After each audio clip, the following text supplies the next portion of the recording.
আল্লাহ, আমি ছাড়া এই দুনিয়াতে তোমার গোলামের অভাব নাই, কিন্তু তুমি ছাড়া আমার আর কোনো রব না।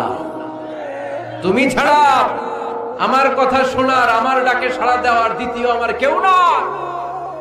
তুমি মাফ করতে পারো, তুমি ক্ষমা করতে পারো, সব গুনাহ আজকে স্বীকার গেলাম। সামাজিক যোগাযোগ মাধ্যমে একটা বড় জায়গা নিয়ে আছে ওয়াজ মাহফিল। এর ফলে ধর্মের প্রসার ঘটছে বটে, কিন্তু ইসলামিক স্কলাররা মনে করেন কিছু বক্তার বিভ্রান্তিকর তথ্য, কৌতুক, প্যারোডি গান, অদ্ভুত অঙ্গভঙ্গি, অতিরিক্ত শব্দ দূষণ ভাব গাম্ভীর্য হারাচ্ছে ওয়াজ মাহফিল। তাই যাকে তাকে ওয়াজের মঞ্চে না উঠিয়ে বক্তাদের প্রশিক্ষণের উপর জোর দিয়েছেন তারা। মাকসুদুন নবী রিপোর্ট।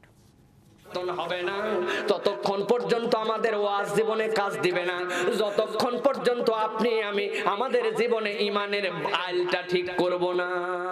ওয়াজ মাহফিলের মাধ্যমে ইসলাম ধর্মের প্রচার এদেশে বেশ পুরনো রেওয়াজ। ওয়াজে ইসলামের শাশ্বত ও শান্তির বাণী